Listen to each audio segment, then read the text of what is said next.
Don't take advantage of my heart, baby, for I'm right here. And if you wanna try me on for size, then come right here. I don't wanna bring you down, baby, but you're not real. You can't tell me what's that done tonight when you're not.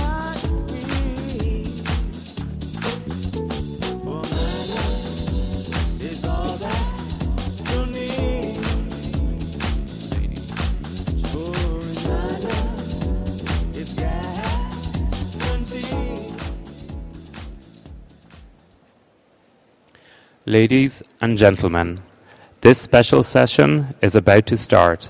Please take your seats and mute your phones.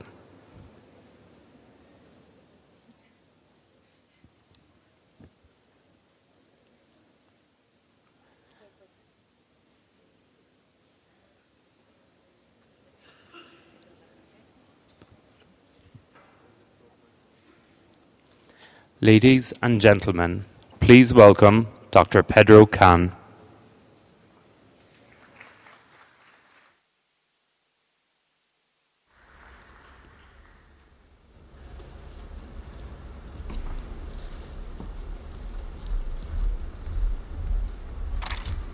Good afternoon.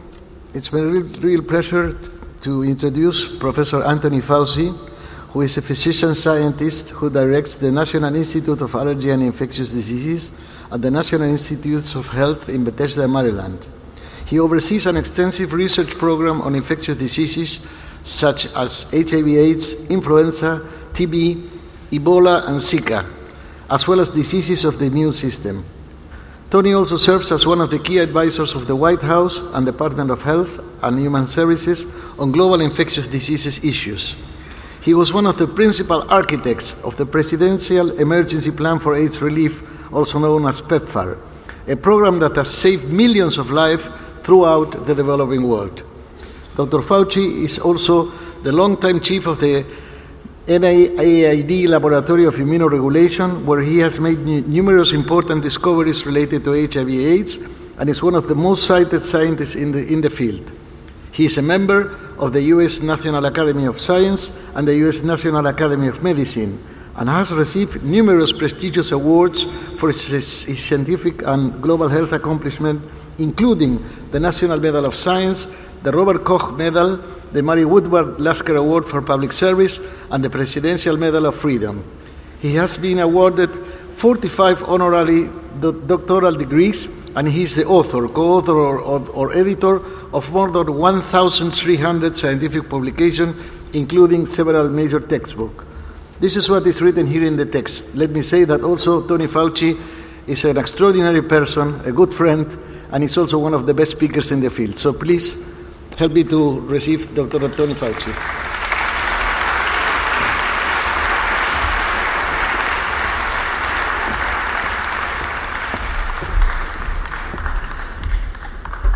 Thank you very much, Pedro. It's a real pleasure to be here with you this afternoon to talk about this important subject, as you see on this first slide, the durable control of HIV infection in the absence of antiretroviral therapy, some of the opportunities that we're faced with, as well as some of the formidable obstacles. Before I start, I would like to dedicate this lecture to Bonnie Matheson, a dear friend and mentor to so many of us, who died suddenly and unexpectedly this past year. She was the former head of the vaccine program of the NIH Office of AIDS Research. Now, there are two pathways to what I refer to as the sustained ART-free HIV remission. The first is what we classically refer to as a cure, which would require eradicating the replication-competent HIV reservoir. As we know throughout the years and from several presentations at this meeting, there are a number of approaches of these, many of which are problematic, almost all of which except one have been unsuccessful, ranging from latency reversing agents to deplete the reservoir, to modified antibodies, effector cells such as CAR T cells, gene editing, and the one success that we've seen with Timothy Brown, namely the stem cell transplantation. I'm not going to go over this during my presentation today, except to make one comment of something that we need to consider as we continue this important research, and that is to consider the risk-benefit ratio of attempts at eradication, which can be risky to the patient, sometimes non-scalable, in fact, probably non-scalable, and very often expensive. The reason I say that is because you have to balance eradication versus the fact that with one pill a day, you can successfully, in many patients, as we have experience now, suppress the virus low to below detectable level. And as shown here, there are 11 formulations in one pill that can actually deliver 3 antiretroviral agents. So we must keep that in mind. Moving on to the subject of my discussion this afternoon, that is the control of viral rebound without eradication of HIV in the absence of antiretroviral therapy, which I will refer to as sustained virological remission. Now, the optimal criteria that I would empirically put before you to maintain practically an ART-free remission for HIV infection without direct eradication is that it must be of low risk to the patient, it must be scalable, and potentially and optimally, it would hopefully lead to the induction of durable immune-mediated control of virus. So I'm going to take 2 tacks with you this afternoon. The first is to discuss an ART-free remission that would require intermittent or continual non-ART intervention. So although you may be ART-free, you're not intervention-free. So let's take a look at a couple of possibilities there, as shown on this slide. The first is the possibility of inducing post-infection by a therapeutic vaccination that could be given intermittently over several years that could control virus without ART. Unfortunately, if one looks at the literature as reviewed in this article from 2 years ago, in placebo-controlled studies that included interruption of ART to determine efficacy, which is critical, the proof of the pudding is always analytical treatment interruption, there have been no successful therapeutic vaccines that we know of. Despite this, we reported about 7 months ago a randomized, placebo-controlled safety efficacy of a therapeutic vaccine in HIV-infected individuals who were treated with ART early in the course of their infection. The protocol is shown here. It was a prime boost with plasmids with multiple HIV inserts, together with an adjuvant followed by a VSV boost. The trigger point to restart following ART was a rise of virus to greater than 50,000 copies sustained for 4 weeks. And then we looked at virological points for comparison with other studies, such as how long you remain less than 40 or 400 copies. As shown on this slide, in this placebo-controlled study, when one looked at the time to rebound, there was absolutely no difference between the vaccine and the placebo-controlled group. I want to point out to you the dark blue bar on the right-hand part of the slide of 2 of the individuals who were in the placebo group who went on for extended period of time measured in 1 to 2.5 years, which is one of the reasons why we have to be careful when we do studies that we take a look at what placebo itself could do. We went on to look, perhaps there was a hint there about how long these individuals remained less than 40 or less than 400 copies, and again, no difference between placebo and the vaccine itself. So that was disappointing. I want to spend a few minutes now on something that I think is very promising that needs to be actively pursued. And that is the passive transfer of broadly neutralizing anti-HIV monoclonal antibodies, referred to as BNABs. We know now from years of experience that if one looks at the HIV envelope trimer, there are major sites which broadly neutralizing antibodies recognize. We refer to these as neutralizing epitopes. And the recognized ones are shown on this slide. Over the years, a number of broadly neutralizing antibodies have been isolated and cloned from HIV-infected individuals and have been shown to bind individually to these neutralizing epitopes. So the question is, if you passively transfer them, can you actually substitute an intervention like antibody for daily ART? The first studies that were done are shown on this slide. They were reported almost simultaneously, one from Michelle Nutzenzweig's group using 3B and C117, and then a publication which was combined studies done separately from Pablo Tabas's lab and my own lab at NIH using VRC01. And as you can see, if we passively transferred in people on ART and then discontinued ART, we looked at the delay in rebound. And in fact, if you use the historical control, which was 11 to 28 days, compared to the plasma viral rebound with the group with the antibody, it indeed was delayed. Now that's a start, but it certainly is not the end game. So what do we need to do now if we're going to achieve this as an alternative treatment? They're listed on this slide. So let me very briefly go through each of these. More potent antibodies. If you look again at this HIV envelope trimer, there's a large number of antibodies with varying potencies and varying breadth.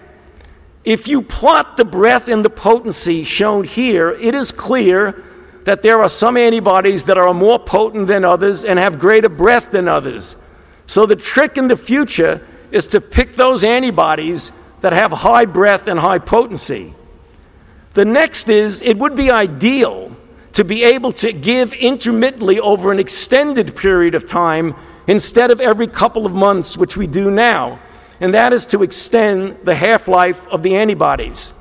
This can be rather easily done by a simple mutation in the FC portion of the antibody known as the LS mutation. On the right-hand part of the slide, in black, you see the pharmacokinetics of VRC01 in its wild type compared to the prolonged pharmacokinetics of VRC01 that has been mutated for longer half-life. Another possibility is vector-based antibody production. This was pioneered by David Baltimore and reported several years ago, in which adeno-associated virus delivered a 4E10 monoclonal antibody in a humanized mice, something to be seriously considered. But probably most important, and that which will get us the most bang for the buck, is combinations of antibodies.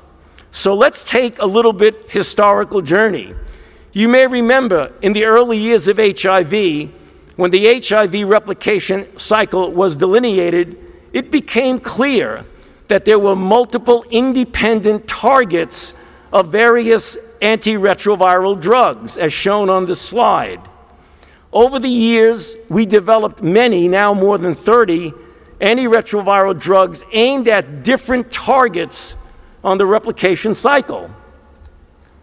If you look historically, from 1981 to 1986, I took care of hundreds and hundreds of HIV-infected individuals and had no direct antiretroviral therapy. But in 1987 with AZT, we had the first drug that dropped viral load with a very poor duration. A few years later, with 2 drugs, we dropped the viral load even greater, certainly not to undetectable, again with modest duration. And it was the transforming year of 1996, which was ushered in with the protease inhibitors, and now with even better drugs than protease inhibitors, we can drop the viral load to undetectable and keep it there essentially indefinitely. Why not the same principle with broadly neutralizing antibodies?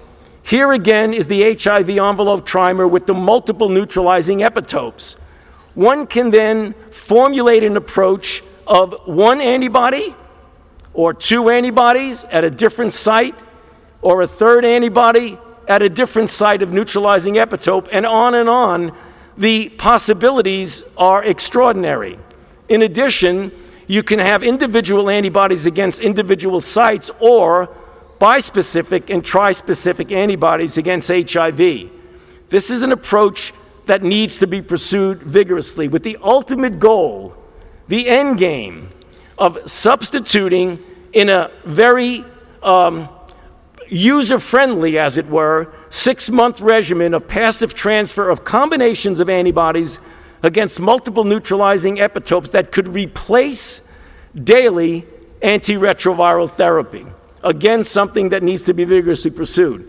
The alternative approach is a bit more interesting and problematic because it's requiring to induce a response that would be durable in its control of virus, that would not have to be continually given.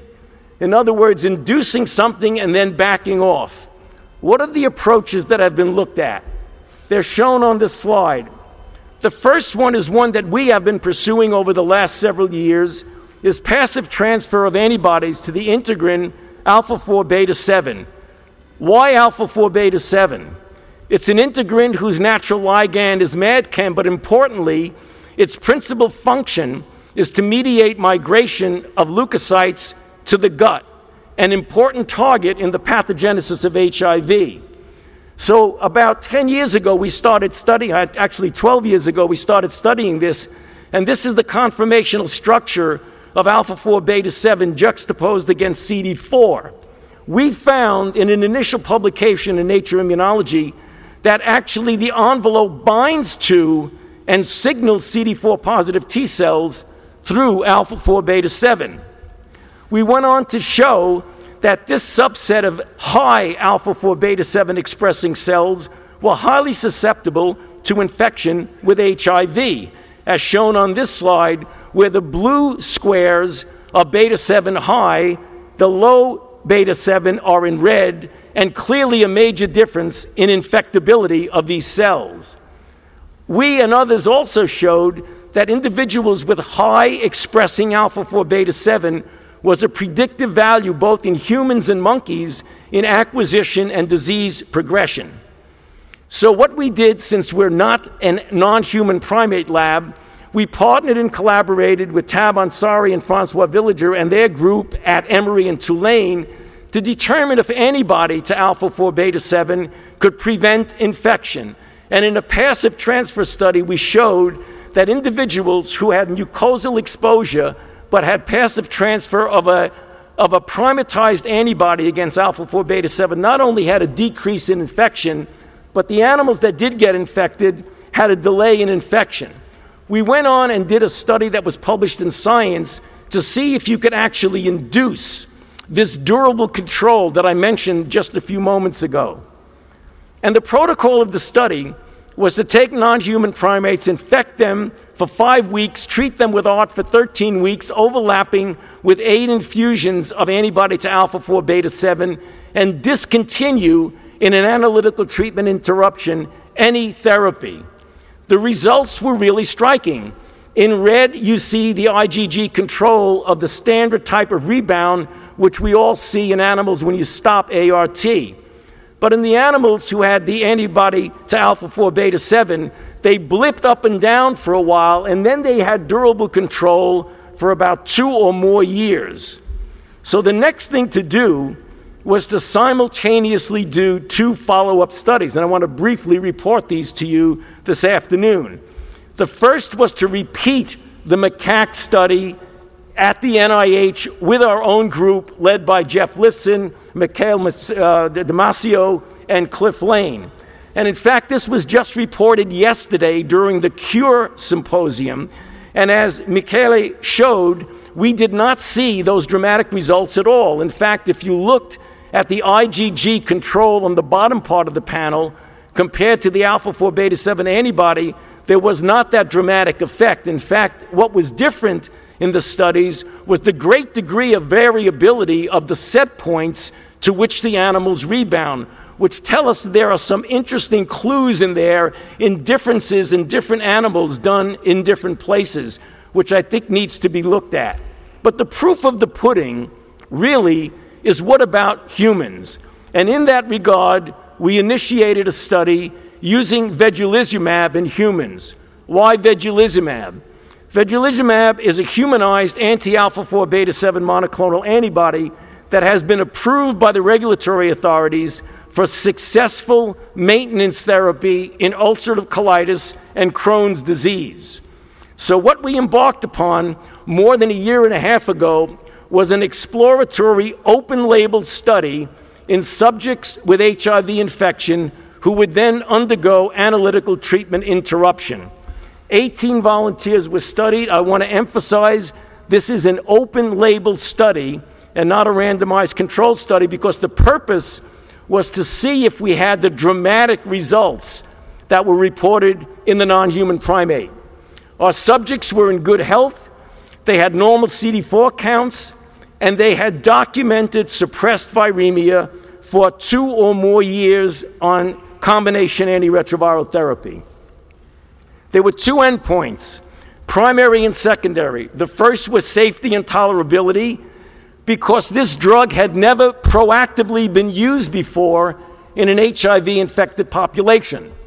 The second objective was to evaluate whether there was a delay in rebound. Be careful now, because the secondary objective is in an open-label study, and I'll get back to that in a moment.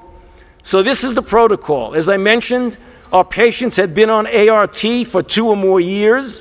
What we did was infuse passive transfer of vedolizumab over several infusions in 30 weeks. We stopped antiretroviral therapy, and we asked, was there any dramatic effect on the rebound of virus? Now, there was a restart criteria that's really important when you do human studies. If an individual had a sustained rebound of greater than 1,000 copies for more than 4 weeks, the per protocol demanded restarting ART, or a 30% decline in baseline CD4 count, or an absolute count less than 350. The primary objective was met. There were no infusion-associated adverse events and no serious adverse events related to vedolizumab. With regard to the secondary objective, remember this was an open-label study to determine a dramatic effect as seen in the Birx study. We did not see that. We did not see durable control. But in the absence of this dramatic effect, with no randomized control, with all the caveats, we did a post hoc analysis comparing it to comparable patients that we had been studying for years. There were 18 patients. This slide shows 10 of them.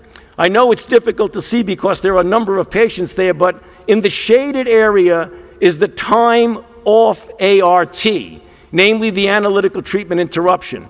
The blue asterisk is when we triggered putting them back on antiretroviral drug. There was a great deal of variability. I've circled in red 2 individuals on this slide. The other 8 are on this slide. And as you can see, there's a great deal of variability. I will point out that 2 of these individuals, number 12, and on this slide, number 6, never rebounded.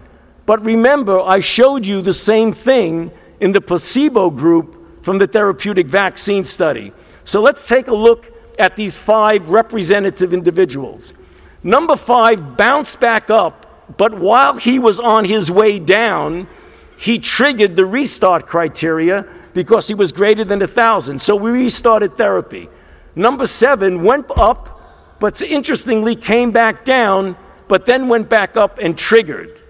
Number 12 never rebounded and still hasn't rebounded.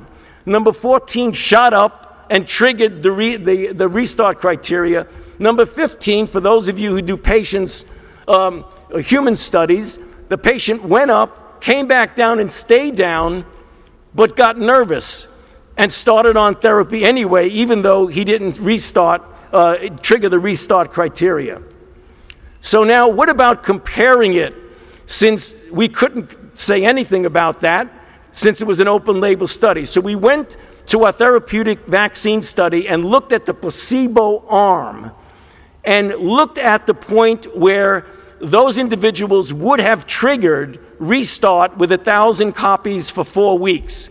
And as you can see from this Kaplan-Meier, there was no dramatic effect, in fact, no difference at all. You have to be careful with statistics because this is not a randomized trial, but I think if you look at this slide, it's obvious. We asked, well, what about how long they stayed less than 400 copies? And again, comparing it to the placebo limb of our therapeutic vaccine, there was no difference. Now, what could possibly be an explanation if we are going to continue these types of studies? Well, the antibodies are different because in the primatized antibody, the FC portion is intact, whereas with vedolizumab, it's been modified for safety reasons. You don't want to have an autoreactive phenomenon. There's also differences in study design. The macaque study doesn't have any restart criteria. If they rebound, they rebound. And finally, some major differences in the host. So that's something that, if it's going to be pursued, needs to have a properly powered, randomized controlled study. But let me just finally finish on something that I think is quite promising, and that is the passive transfer of combinations of human broadly neutralizing antibodies during the acute early part of infection. And that is critical in the timing. And this relates to a study that was recently published from Mal Martin and Michelle Nutzenzweig, in which they looked at animals infected with HIV so they could use a human broadly neutralizing antibodies and treated them early in infection with just the antibody. And the study went as follows. They had 13 non-human primates infected with HIV, either intrarectally or intravenously. Within 3 days of infection, they passively transferred over 2 weeks 3 infusions of 2 powerful broadly neutralizing antibodies, 3BNC117 and 101074. And in a very dramatic way, after the antibodies pharmacokinetically had disappeared from the circulation, they had induced in 6 of those animals elite control, which was never seen before in prior studies. 6 had undetectable virus for more than 2 years. 4 had a much lower set point than you would have expected. In contrast, animals who were similarly infected but treated with ART, and then the ART stopped, they all rebounded as you would expect in all the studies, just like the ones I showed you before. Now, what was the mechanism? The mechanism was CD8 T-cell mediated control that was induced by the intervention of the broadly neutralizing antibodies. How did we know that? Because when you look at a depletion of CD8 positive T cells with an antibody to CD8 beta, as shown in the blue arrows, the animals rebounded, and when the CD8s came back again, they developed again the durable suppression. Another really interesting phenomenon that we need to pay attention to is that this is data that was allowed me to present to you today by Mal Martin and Rick Kaup at the NIH, when they looked at CXCR5 CD8 positive T cells in the lymph nodes of the elite control animals. There was nothing in the peripheral blood, but there was an accumulation of the CXCR5 CD8 positive T cells in the elite control, as shown on the right in green, but not on the non-controllers, not on those that received ART. Why is this potentially important?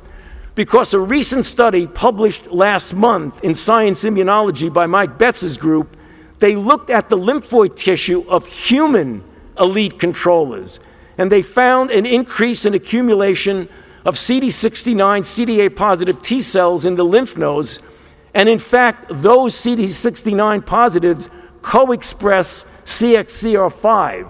So what we may have is essentially bumped into is a correlate of durable immunity in the lymphoid tissue that matches the elite controllers in the human with the elite controllers in the monkey model of Mal Martin and Michelle Nutzenzweig.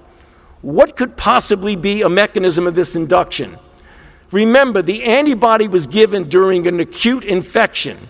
So to have a highly potent, broadly neutralizing antibody present in the early stages of viremia, the proposal is, and I totally agree with this as a high likelihood, that immune complexes were formed, presented to the immune system, and thus induced this durable CD8 positive T cell mediated control.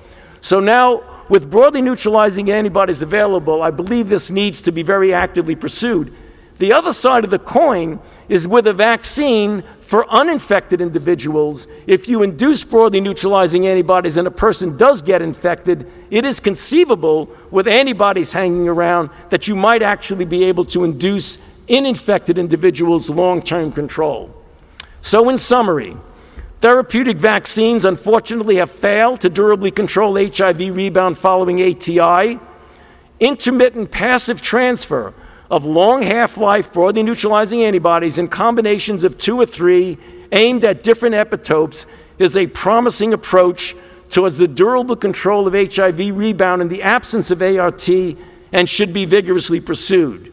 As I just described in our open-label study with vedolizumab, it was safe and well tolerated, but we did not get the dramatic results that were seen in the animal study, and no detectable difference in time to viral rebound. And as I mentioned just a moment ago, further pursuit of this approach will require a properly powered, randomized, placebo-controlled trial. Now, passive transfer of anti-HIV antibodies during acute SHIV infection showed promising results in the induction of durable CD8-mediated control. Similar studies using these antibodies during the early stages of human infection should be actively pursued.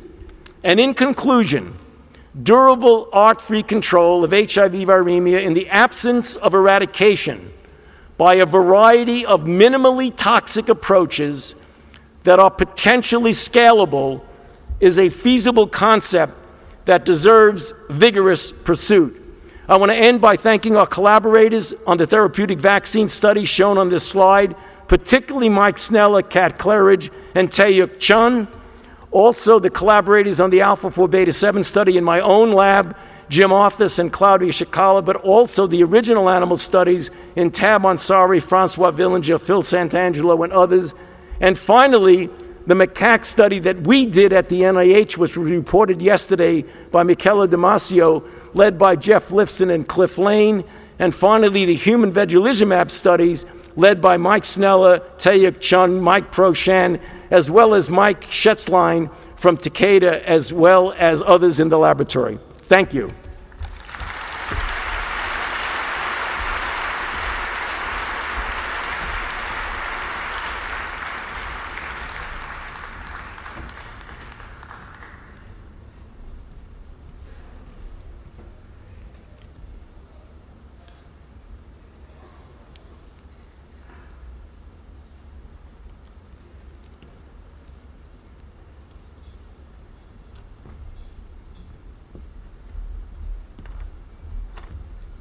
Thank you, Tony, for a terrific talk. It's now my pleasure to introduce to you Ambassador-at-Large Deborah Birx. Deborah is the coordinator of the United States government activities to combat HIV/AIDS and the U.S. Special Representative for Global Health Diplomacy. Her 3-decade-long career has focused on HIV/AIDS immunology, vaccine research, and global health. As the U.S. Global AIDS Coordinator, Ambassador Birx oversees the implementation of the U.S. President Emergency Plan for AIDS Relief, well known as PEPFAR, and all U.S. government's engagement with the Global Fund to Fight AIDS, tuberculosis, and malaria. Serving as the U.S. Special Representative for Global Health Diplomacy, she aligns the U.S. government's diplomacy with foreign assistance programs that addresses global health challenges and accelerate progress towards achieving an AIDS-free generation, ending preventable child and maternal death, and preventing, detecting, and responding to infectious disease threats. Please welcome Ambassador Birx.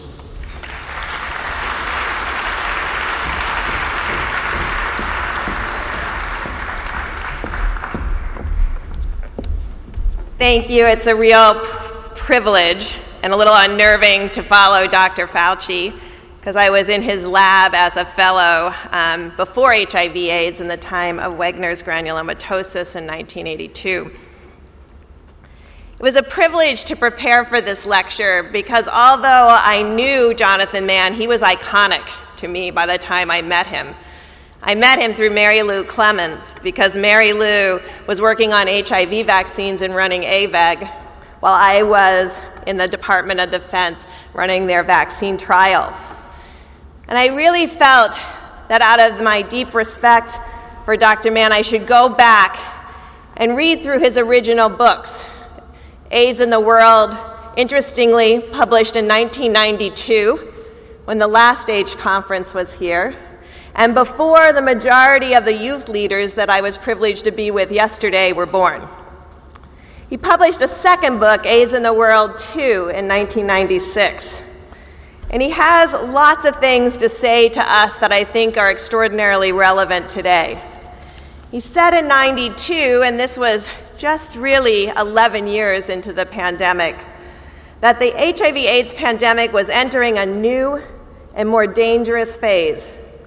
And as the global threat increases, there are many signs of growing complacency, persistent denial, and resurgent discrimination. What is wrong, he asked. Why is it so difficult to mobilize nations against AIDS, and what should be done? He went on to follow this to say a creative revitalization of the efforts against AIDS is needed. As the pandemic expands and intensifies, the work against it is threatened by a loss of confidence and direction. But concluded this chapter by saying that information can help liberate us from confusion and uncertainty. And I think there are times in the epidemic when we look across the globe and we see areas that aren't moving in the way that we thought they should, and other areas that are advancing, and it causes us to question, what are we doing and what can we do better? And I'm going to go through some of the areas and just give you a little bit of my insights into where we can improve and what needs to be done. Where are we in Eastern and Southern Africa, where the largest burden of the disease resides? Expansion services has been constant. And when I say services, I'm talking about primary prevention services as well as treatment services. And this has been done by a really unbelievable partnership between the groups with funding, PEPFAR and the Global Fund, and the governments and communities. And we have demonstrated outcomes and impact because governments worked with rapid policy adoption and communities worked to translate those policies into reality. And together we monitored progress. Yet, there are key gaps in these areas. We need still continued expansion of prevention interventions to saturation, particularly in 15 to 30-year-old young men and women. Men of all ages are missing from the treatment cascades, and as evidenced by the MenStar Coalition, will be addressed with the $1.2 billion investment per year to really bring men into the clinical sphere. And then clinical and prevention cascades for all key populations are lacking in different areas, whether it's reaching, diagnosing, preventing, or treating. And we're asking ourselves, can we change the course of this pandemic in the time of dramatic urbanization in many countries, and when there are twice as many 15 to 24-year-olds as there are in sub-Saharan Africa entering the age of sexual debut? I call this the youth wave. There are countries where it truly is a bulge. If you look at Zimbabwe, if you look at South Africa, Namibia, they truly have a bulge that's moving through the demographic pyramid. But in places like Zambia and the rest of sub-Saharan Africa, it is a wave that will continue unrelenting for the next 3 decades. But what have we learned since Jonathan Mann spoke about complacency? We've learned, as is seen in the media center today and the press conference, that dramatic impact is possible if we fight every day against complacency, persistent denial, and resurgent discrimination, both at the level of the government and at the community, and this is what can happen. That first bar shows awareness of HIV status, the gateway to clear prevention and treatment interventions. Namibia just released their data today and has achieved full viral suppression at the 90 percentages. But across the board, you can see countries that are getting close to over 3/4 of the population, the adult population, aware of their status. And this is in contrast to those on the other end of this graphic, Cote d'Ivoire and West and West Central Africa. This is the data from Eswatini, Swaziland, showing just in the last 5 years, because we had a baseline study at the population level called SHIMS. This was repeated just last year. More than 100% increase in viral load suppression in less than 5 years, and that resulted in a greater than 44% decline in new infections. Just as mentioned in the Namibia data, just 3 years ago actually, looking at Namibia, we saw a resurgence of HIV in the north of Namibia, an area of complex rural roads, an area of different tribal entities, an area of a lot of cross-border interactions. And just in 2 years, with these policy changes that were generated from the community's needs, the viral load suppression at the community level went from 43 to 76%. This is a summary of what I just discussed, talking about population level viral load suppression, showing the dramatic work that is ongoing in a whole series of countries and the work that is yet to be done. So what are we doing? We're triangulating surveillance data and program data to identify the key gaps in the diagnosis of both well children and young adults where a key gap exists, understanding clearly what our gaps in our key populations are and where they are at risk, and then tailoring our responses to specifically addressing those gaps and holding ourselves as program managers accountable for the progress. So what are those key gaps? Well, looking across the first 7 countries that have done the FIAs, and I want to again thank CDC and Columbia ICAP and governments for really making these surveys happen, but I want to thank the people at the community who let these individuals into their households to do these surveys and draw their blood. But you can see where the gaps are. Interestingly enough, there's a lot of children that have not been diagnosed. This means our assumption that 80% of children without treatment by the age of 5 would no longer be with us is incorrect. And maybe that gave us an assurance that we had found most of the children, but we have not. And so we're missing half of the 0 to 14-year-olds, many of them well individuals, well children between the age of 8 and 14. We're also missing more than half the men. If you're between 15 and 35 in these countries, most of you do not know your status and have not interacted with the healthcare delivery system. For women, the picture is different because of the work that many countries did in instituting B+, where every woman upon diagnosis during her pregnancy received lifelong treatment. Because of that, viral load suppressions among women are far superior to those among men. We have not found the B+ for men. When we're hoping that the ManStar Coalition gives us some ideas about how to bring well men or perceive themselves to be well yet are HIV positive into the healthcare delivery system. This is our treatment coverage among men across the board between Haiti and most of sub-Saharan Africa. You can see it ranges from very high numbers in Zimbabwe to extraordinary low numbers in Botswana. This is our challenge.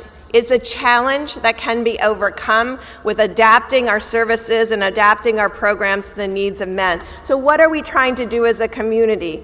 We're constantly evolving our programs using the best science and tools, and many of those tools come from the researchers that are here today and in the hallways presenting their data, and as noted by Dr. Fauci. And these are done in partnerships with communities to ensure that the program is adapted specifically to the needs and ensure that we're in sync with governments and evaluating constantly why something is not working and changing it. What have been the new innovations?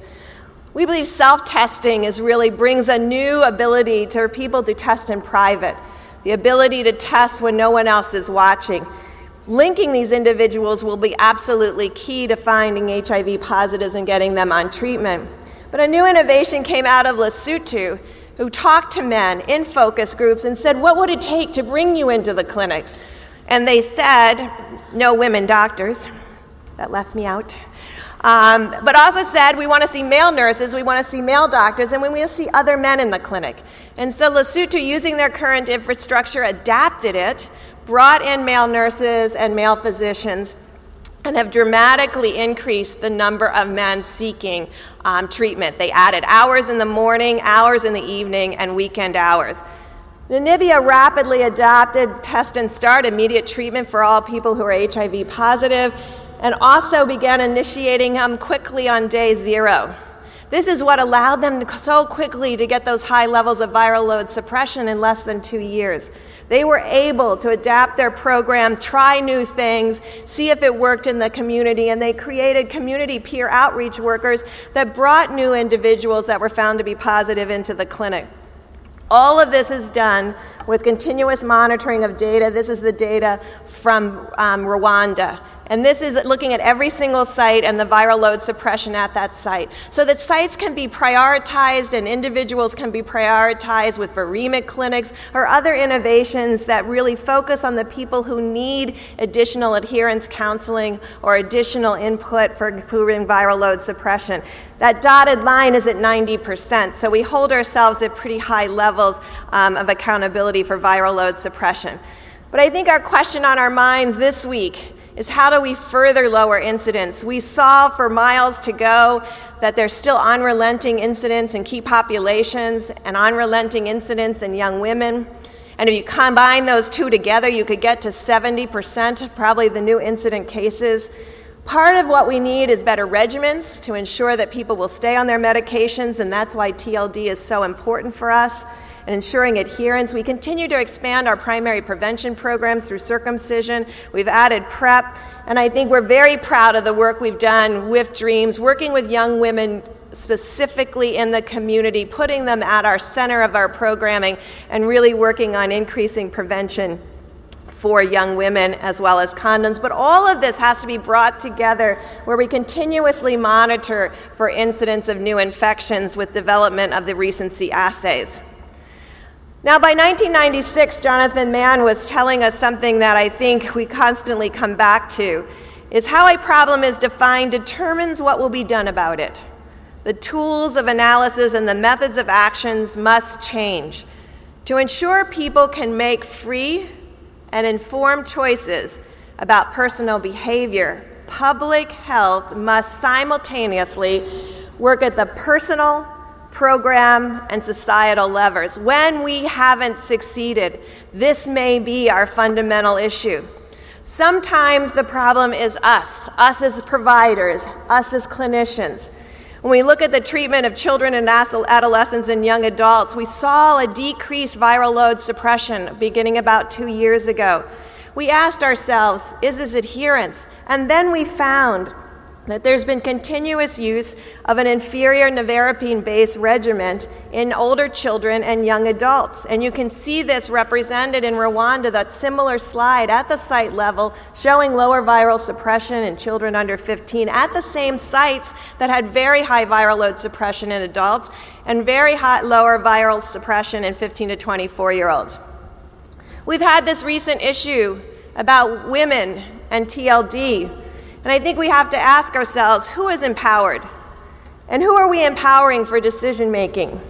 Did we do our job 5 years ago, 10 years ago, and ensure treatment literacy among our clients?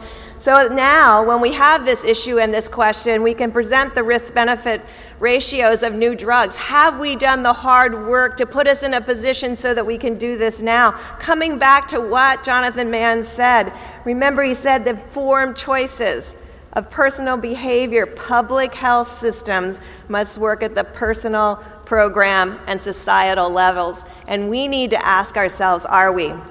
When we turn to West and West Central Africa, there has been slow expansion of critical prevention and treatment services. Despite significant investment per person living with HIV/AIDS, I understand that the epidemiology is complex in West and West Central Africa. But there's also been very slow adoption of new policies. There's persistent users' fees at the formal and informal level that are provide a significant barrier to access to health services. There is unrelenting stigma and discrimination keeping people from the clinics. There's lack of definitive impact every place we look, despite significant investments, and key gaps across the board. These are their surveys. Less than half of the adults are aware of their status. In Côte d'Ivoire, it's nearly only a third, and you can see their third 90 of suppression is less than any of the 90s. Again, suggesting that not only is there unrelenting stigma and discrimination, but there's unrelenting barriers to continuous access to the healthcare delivery systems. Policies matter. And if we can't change the course of this pandemic without policies that address barriers to access.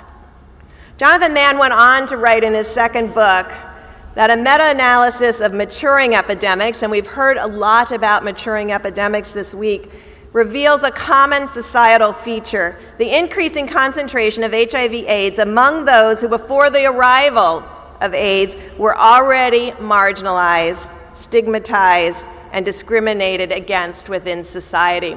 We knew this in 1996. We knew that HIV/AIDS brought out of us and showed to us where as communities we were not accepting of all. And so where are we in these primary key population epidemics?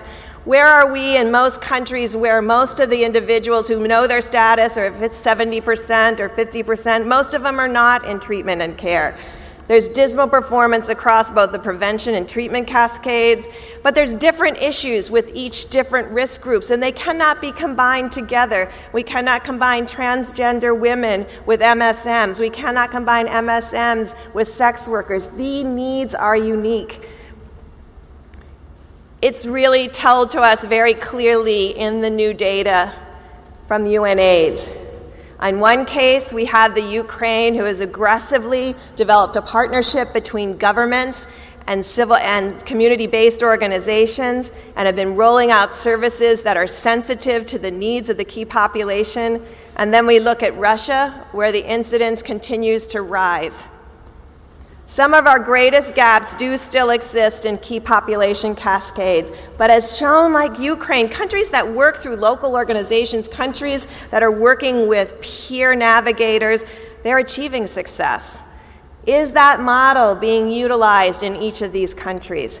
This is the Ukrainian National Cascade. They are committed to increase the number of individuals on treatment to the full need by 2020.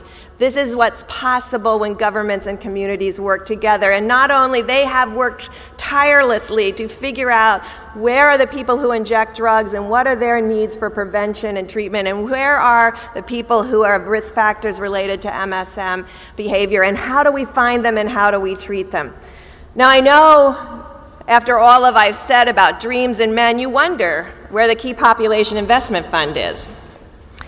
We remain deeply committed to this. We have $260 million programmed right now through what we call our country operational plans. But I tell you, for the last 2 years, I tried to move that $100 million in a different way, a way that governments weren't used to utilizing. And although I have never, ever given up on anyone telling me no, can't be done that way, and I keep pushing, I decided 24 months in was too long. So we are now moving that money in the old way that we move money to the agencies, DOD, USAID, and CDC, with the requirements that, as with the Key Population Investment Fund's original goal, all of the money must be programmed to indigenous organizations for HIV prevention and treatment at the community level. Where are we in the developed world? Well, there's been unequal speed in the adoption of key policies. Just look at how long some of the developed world took to get to treat all. And there's a steady state of incidents across many countries, causing us to pause and ask, are we reaching prevention interventions to the groups at risk? And do we have a way to evaluate that?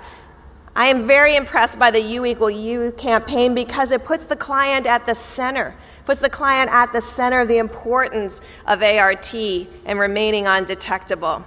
Key gaps exist for prevention of initial infection under adolescents. I know in the United States, across the South, we have young men of color presenting with late-stage disease at 22. This means that they were infected at 14 or 15. That means we have failed in educating them around prevention interventions. Went on to say, well, while their national epidemics have slowed at the result of some effective prevention, this was 1996, larger analysis indicate a decade of analysis that the epidemic is not merely going away, it is merely shifting its focus from one and a new vulnerable population. I know you know about our dramatic increase in voluntary medical male circumcision and DREAMS. This is our circumcision cascade. We're very excited that last year we did over 3 million circumcisions, so we're further accelerating and getting to coverage to those young men and boys. But our priority is also on girls and adolescent girls to really have a structural intervention that addresses their unique needs, how we keep them in school, how we prevent early pregnancies, how we prevent sexual violence, how we continue to do post-violent care, and how we reduce child marriage. We are excited that we reached 2.5 million girls, but we're more excited that it has had an impact, and the girls are leading the way by telling us how to get better at this. This is the first 10 countries across all of the districts, and you can see in some countries we had a dramatic and high impact on reducing new incidents in Mozambique and Malawi. And then you can see 80% of the districts that were over a 25% decline, and then a different set of countries where we had highly urban programs. So we looked at all the data and trying to decide how do we evolve this program and how do we make it more real for girls. So we've been meeting with the girls and the adolescents and young women, but we know now in analyzing and sub-analysis that we did much better in rural areas versus peri-urban and rural and urban areas. And a lot of it is due to full coverage. You need to have these programs at full scale in the community for all girls. And that's the piece that's lacking. We also did qualitative analysis, and we visited the sites. Our DREAMS team at OGAC is quite extraordinary. They're small but mighty. And they've gone out and looked at programs and found that layering is absolutely key. These structural interventions must be brought together to serve the girls' needs, and it can't be at 8 different sites. Some of the countries that had much less decrease in incidence had 8 or 9 partners working in different areas, doing different things, and girls had to move themselves from partner to partner. I want to finish with talking about the violence against children. This is the number of girls whose first sex is rape. This ranges from anywhere from 11% to 50%.